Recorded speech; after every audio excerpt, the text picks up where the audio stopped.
Europe 1. Bonjour Éric Piolle. Bonjour. Bienvenue sur Europe 1, vous êtes le maire Europe Écologie Les Verts de Grenoble. Est-ce que vous allez parrainer votre candidat Yannick Jadot, Éric Piolle? Oui, j'ai regardé les listes du Conseil constitutionnel, votre nom n'apparaît pas. Oui, non, le papier est sur mon bureau, mais bien sûr, je vais le parrainer. Vous allez le parrainer. Il en a 490 des parrainages, Yannick Je Jadot. serai peut-être le 500e. Ah ouais. C'est peut-être ça que je visais, Il y aurait une petite cérémonie. Voilà, c'est ça. Bon. Mais la question c'est, pour jouer quel rôle au premier tour de l'élection présidentielle? Yannick Jadot végète à 5% à peu près d'intention de vote dans les sondages, sur une pente qui se stabilise certes, mais qui décroît, sinon on regarde depuis le mois de septembre. Diriez-vous que Yannick Jadot est une erreur de casting et le mauvais candidat pour Europe Écologie Les Verts? Non, on voit sa solidité. Je crois que tout le monde a pu la voir aussi cette semaine, à la fois sur BFM mardi soir, hier sur France 2. Il a cette solidité, cette cohérence. Il maîtrise les sujets et donc, voilà, on est à 50 jours de l'élection. Il est solide, mais ça n'imprime pas.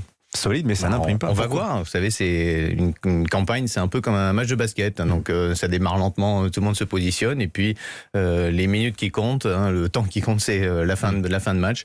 Et ben là, c'est aussi la fin de campagne. Mais vous regardez... je crois que cette cohérence trace un cap pour les Françaises et les Français. Ça finira par payer. Sur la justice sociale.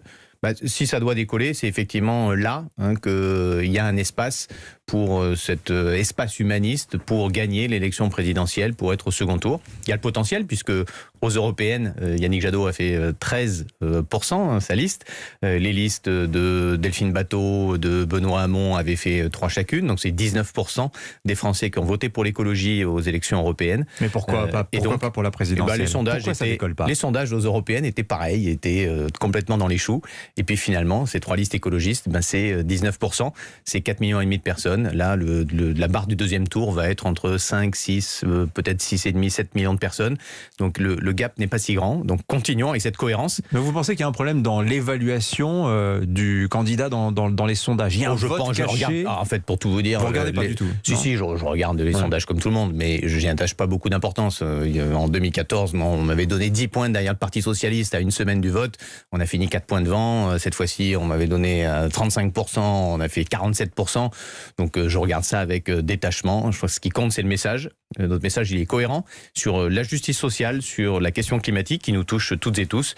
Cette dimension populaire de l'écologie qui parle à notre quotidien, sur l'alimentation, le logement, les déplacements. On va en parler, mais je reste sur les questions politiques. Vous avez été son rival, Yannick Jadot, lors de la primaire d'Europe Écologie Les Verts. Vous vous êtes évidemment rangé derrière lui depuis, mais diriez-vous que peut-être, et c'est ce qu'on entend dans les rangs d'Europe Écologie Les Verts, cette critique que peut-être Yannick Jadot n'est pas assez radical et que ça explique peut-être aussi qu'il n'imprimerait peut-être pas suffisamment. Je prends l'exemple de ce qu'il a dit hier.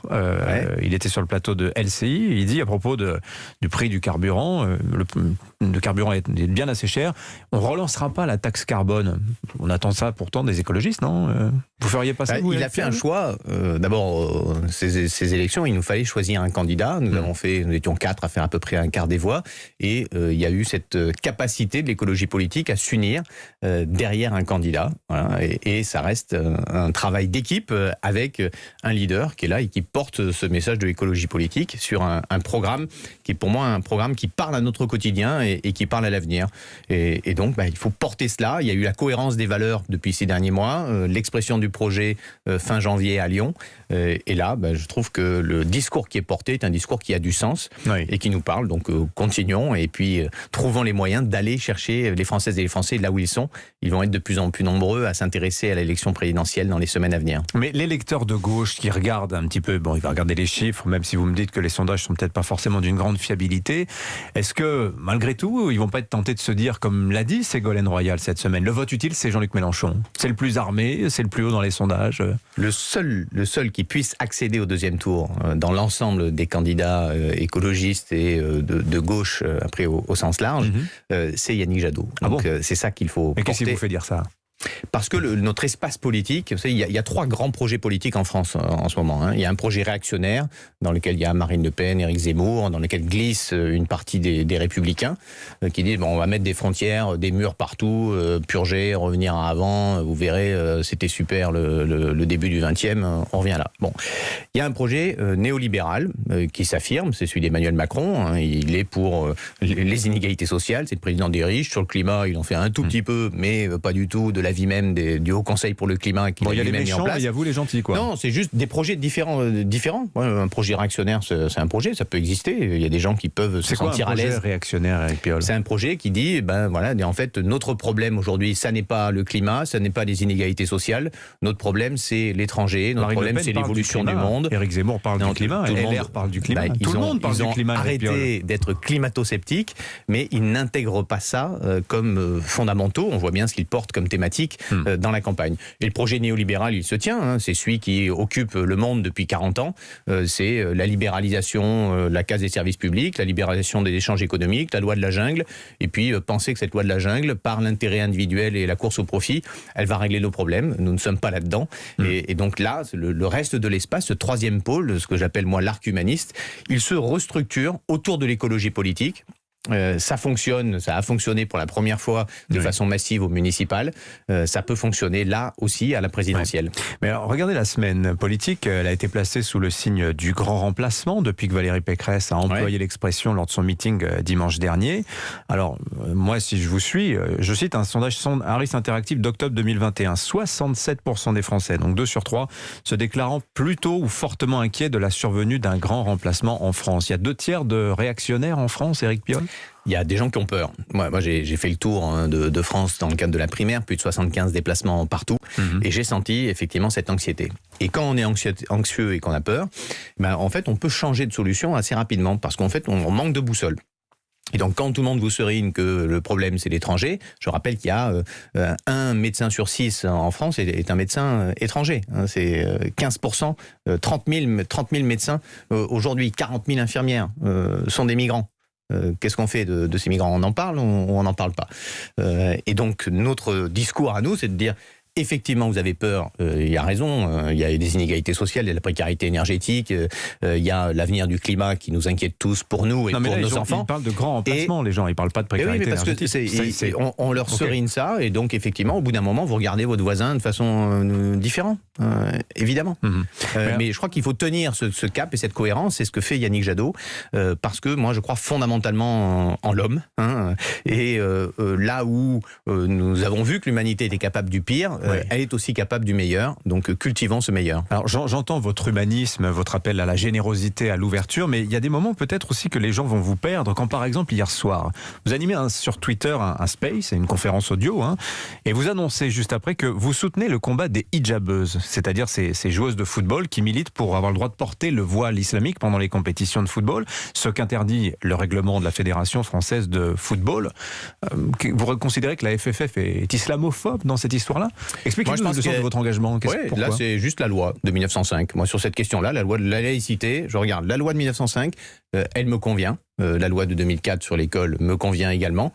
Et je regarde la loi. La loi de 1905, c'est le port du voile dans la rue. La laïcité, oui, effectivement. C'est que vous avez le droit de porter des signes religieux dans la rue. Vous avez le droit de porter des signes religieux La loi parle de discrétion dans l'espace public. C'est le respect du culte. Et donc, personne ne peut faire pression sur vous pour vous forcer à exercer un culte. Et personne ne peut vous empêcher d'exercer le culte. C'est ça la loi de 1905. Je suis pas d'accord avec votre définition de la laïcité. La laïcité, c'est... Regardez juste la loi. L'article 1er, c'est liberté de conscience, liberté d'exercer le culte. Et discrétion dans l'espace public. Non. Ah bah si. Ah bah non. Ah bah le vêtement religieux est réservé aux professionnels de la profession, si je puis dire, donc notamment pas du tout. Les prêtres. Vous avez le droit de porter une kippa, vous avez le droit de porter un voile, vous avez le droit de porter une croix visible dans l'espace public. C'est la loi. Et je pense qu'il faut en rester à la loi. Mais vous n'avez pas l'impression d'être dans cette affaire-là, vous faites le promoteur, le banalisateur des thèses racialistes, des thèses indigénistes, des thèses décoloniales, de ceux qui disent que la France est raciste. Il y a quand même tout ce discours-là qui est véhiculé derrière ces revendications. Ce discours, il est d'une toute petite marge. Pourquoi est-ce qu'on voudrait changer la loi ? Pourquoi est-ce que tout d'un coup, la révolution depuis le printemps républicain et depuis tout cela, en fait, on ne parle que de cela ? Pourquoi est-ce que, en fait, on ne peut pas juste vivre en pouvant exprimer nos cultes? Moi, je ne suis pas croyant. J'ai une culture catholique et j'ai été à la messe pendant plus de 20 ans et je continue d'ailleurs d'aller à la messe régulièrement. Je ne suis pas croyant, mais en fait, chacun peut exercer son culte tranquillement et dans l'espace public, chacun peut montrer. Ça fait partie de son identité. C'est exercer son culte. Je vais vous faire une révélation. Aux Jeux Olympiques, les signes religieux sont autorisés. Oui, mais pas et par donc la aux Jeux Fédération Olympiques française de football.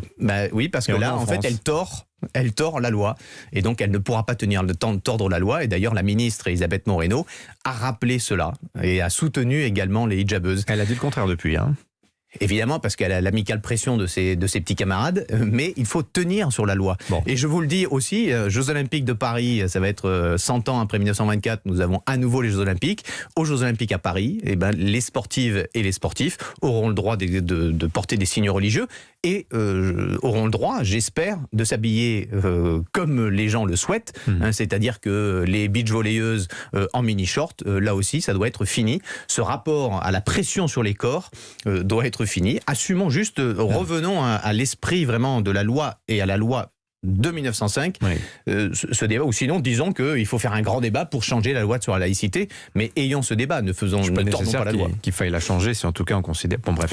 Mais à ce moment-là, appliquons-la. Dans ce même tweet, vous dites, vous parlez du burkini, vous dites que des décisions vont être prises à l'échelle municipale de la ville de Grenoble. Vous allez autoriser le port du burkini, vous allez autoriser des moments de natation séparés pour les personnes des moments de natation séparés, absolument pas. Il n'y a aucun critère là-dessus, c'est très clair, il n'y a aucune question d'horaire. Pour le reste, sur le rapport au corps, la question n'est pas tellement le burkini. Il n'y a pas de demande. Vous voyez, à Rennes, les règlements ont été changés il y a quelques années. Il n'y a personne qui se baigne en burkini dans les piscines de Rennes. Mais c'est le rapport aussi au sein des femmes. C'est le rapport aux gens qui n'ont pas envie de montrer leur corps parce que c'est leur choix. C'est ceux qui veulent se protéger également du soleil. Vous voyez, on fait la promotion de la santé. Et donc cet angle, c'est pour ne pas avoir des coups de soleil. Non, c'est pas ça que je dis. Je dis juste que je ne place pas une intention derrière un vêtement. Je ne regarde pas si votre chemise aujourd'hui, est-ce que c'est le signe d'une classe sociale, est-ce que c'est le signe d'une religion, est-ce que c'est le signe de je sais pas quoi. Que moi, Et oui, tout à fait. Moi, je peux vous le dire. Effectivement, j'ai fait un choix. C'est ma tenue de maire. Et quand je ne suis pas dans ma fonction de maire, j'enlève ma tenue de maire. Et donc, on a tous ce rapport-là. Mais arrêtons cette pression sur les corps. J'avais été extrêmement choqué quand le ministre de l'Éducation nationale, M. Blanquer, avait dit que les crop tops, ce n'étaient pas des tenues républicaines et qu'il fallait, pour les jeunes filles, venir à l'école habillées décemment. Je crois qu'il faut plutôt éduquer le regard des garçons. Je continue parce que vous avez été pris dans une polémique l'année dernière à l'occasion de la tenue dans votre commune du mois décolonial. Et la mairie soutenait, finalement elle a retiré son soutien face à la polémique. La mairie ne soutenait pas, non. Mois décolonial qui vise à déconstruire l'imaginaire post-colonial. Il va avoir un nouveau lieu au mois de mars. Oui, tout à fait. Vous soutenez, vous financez, vous subventionnez? On finance. On ne soutient pas, on n'est pas des partenaires du mois, mais il y a des débats très intéressants.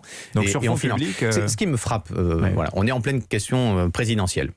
Donc nous avons presque 6 millions de chômeurs, nous avons des inégalités sociales majeures, nous avons la question du climat qui est la question de l'humanité. Et on fait quoi? On discute de sujets en fait qui intéressent juste nos questions, on va triturer nos questions d'identité.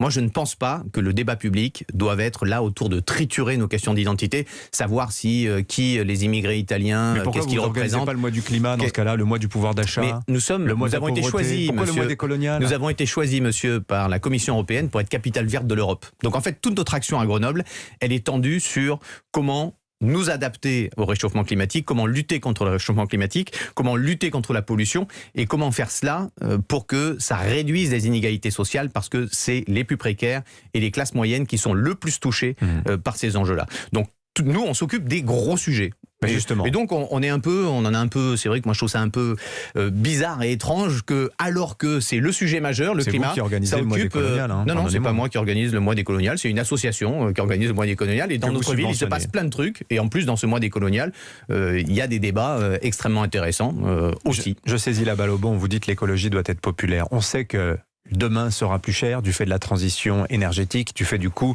des énergies renouvelables. Comment on réconcilie ça? Comment on fait comprendre, on dit aux classes populaires que ça va bien se passer finalement, Éric Piolle? Parce que ça risque de ne pas bien se passer. D'abord en leur disant clairement que les 10% en France les plus fortunés émettent 18 tonnes de CO2 par tête de pipe.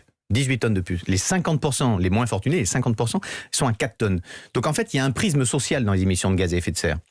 Et donc c'est ça qui avait clashé au moment des Gilets jaunes, c'est qu'on dit on vient faire peser sur les moins favorisés toute la pression, alors qu'en fait ceux qui polluent sont les couches supérieures. Les 10% les plus riches sont à 18 tonnes. Il faut eux qui divisent par 9 d'ici 2050 leur consommation, leurs émissions de gaz à effet de serre. Donc ça, cette inégalité sociale, il faut la porter, première chose. Et deuxièmement, sur la question de l'énergie, redire que la France, c'est pas les beatniks écolos, la France a voté en 2015 dans sa loi sur l'énergie une division par 2 de la consommation d'énergie pour 2050. Donc l'énorme enjeu, c'est de voir comment on isole les logements. Et c'est pour ça que c'est comme ça que on aura moins chaud l'été et on aura moins froid l'hiver. C'est de cela que les gens ils nous parlent, nous, quand on se promène. Ils ont froid l'été, chaud l'hiver, partout où on va, quand on est dans la rue. C'est de ça dont on nous parle, c'est les vrais sujets. Merci Éric Piolle. Merci à vous. Maire Europe Écologie Les Verts de Grenoble. Merci d'être venu au micro d'Europe.